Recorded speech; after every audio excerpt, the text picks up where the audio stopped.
as to how markets can continue to see through the awful economic data. He's not alone. For more on this, let's bring in Michael Goldberg. He's from Collins Street Asset Management. Michael, welcome. Good to have you here today. It seems as if nothing can sort of knock these equity markets off their track, at least. So why do you think this is occurring? Does it simply come down to two things: fiscal, monetary policy, stimulus? Look, I think equally perplexed as David is. I think there probably is a limit to how many towels or sheets you can buy. But I think from the market's perspective, from a very high level, I think it's important to remember, certainly we're in crazy times and certainly there appears to be a disconnect, but markets tend to be a forward-looking mechanism. So if you're establishing, say, an NPV, a net present value of cash flows over the next 5 or 10 years for a company, even if you ascribe zero cash flows to this year and potentially even next year, yeah, it will impact share prices a little bit, but you'd be surprised that it's not going to really have a meaningful impact. I think if you want to get a little bit more nitty gritty, I think maybe there are 2 or 3 sort of drivers at the moment that I think are pushing the market. I think the first one, and I think we spoke about it briefly a couple of weeks ago, was the fear of missing out. Now, it's a bit different for retail investors than it is for institutional investors.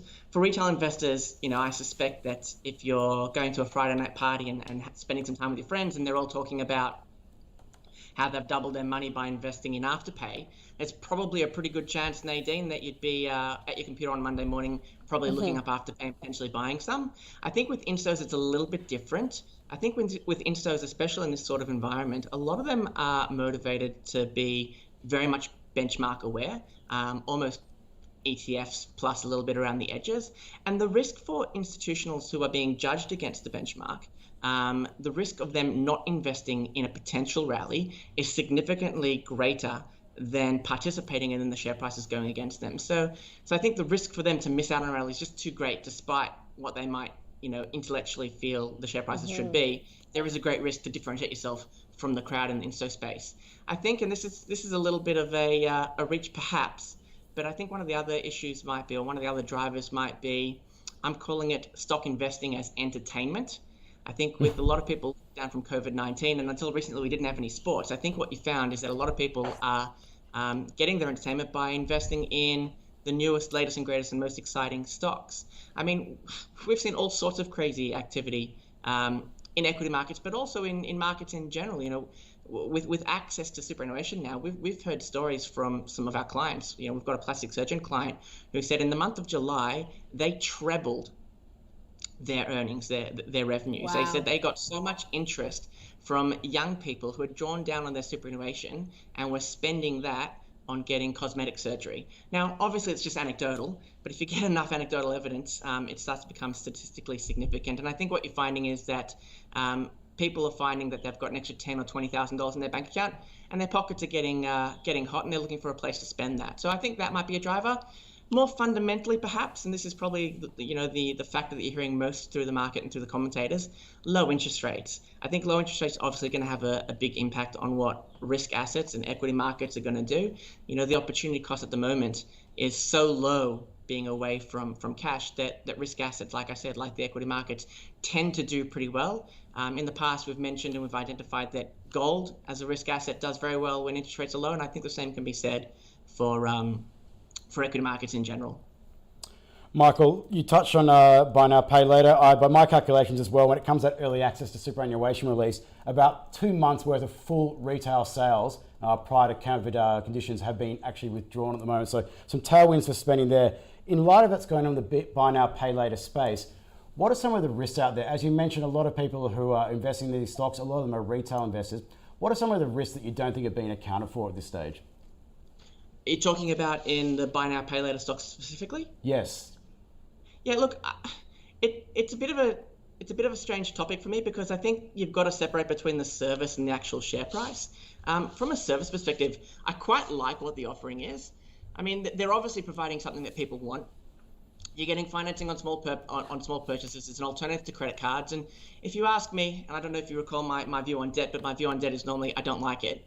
But from a consumer perspective, if you're changing from high interest rate recourse loans, which is what a credit card is, to a lower rate non-recourse loan, which is essentially what the Afterpay offering is, it's going to be a net positive for the consumer.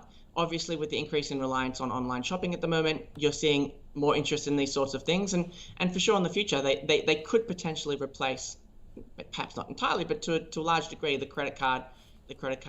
world of the credit card. But at the end of the day, you've got to separate between what the service is and what the price you're prepared to pay for these sorts of businesses. And from my perspective, looking at Afterpay specifically, it's a $20 billion market cap, and they haven't as yet run $1 of profit. So I struggle to work out how to price or value Afterpay and Sezzle and the like. Again, I appreciate the service they're offering, and I think it's a good service, but how do you value these things? And again, do investors recognize, do consumers recognize that Afterpay specifically are providing these non-recourse loans? I mean, at the end of the day, if you decided not to pay back your Afterpay loan, you don't have to pay it back. The only recourse is that you're not allowed to use Afterpay thereafter. So, what happens if we go into a recession? Do people decide to default on their pay later payments? I know, if you were in a really dire situation and it was a question of dinner on the table or paying back a non-recourse loan, I know for myself at least, God willing, I'll never be in this situation, but I know for myself at least, my kids are getting fed and I would default on my non-recourse loan. So again, I like their offering. I think it's filling a niche. I think there's a demand for it. I'm just not sure that people are fully appreciating the risks inherent in this kind of business, especially on the brink of a recession and the potential of an increase in defaults. Because at the end of the day, I think most people are probably pretty bearish on the retail market in general, but there seems to be some sort of disconnect that the payment systems to the retail environment are being disconnected from the retail environment. So again, I'm not sure how you balance that up. I think there are probably more risks out there than people are appreciating. And again, I'm not an expert in growth stocks. I don't know how to value these things. And so I'm sticking to my knitting and steering clear of them. No, it's not a problem. Michael, one thing it is doing is creating lots of debate. Michael Goldberg from Collins Street Value Fund. As always, thank you so much for joining us on the program today, and enjoy the rest of your day. Thanks, David. Thanks, Nadine.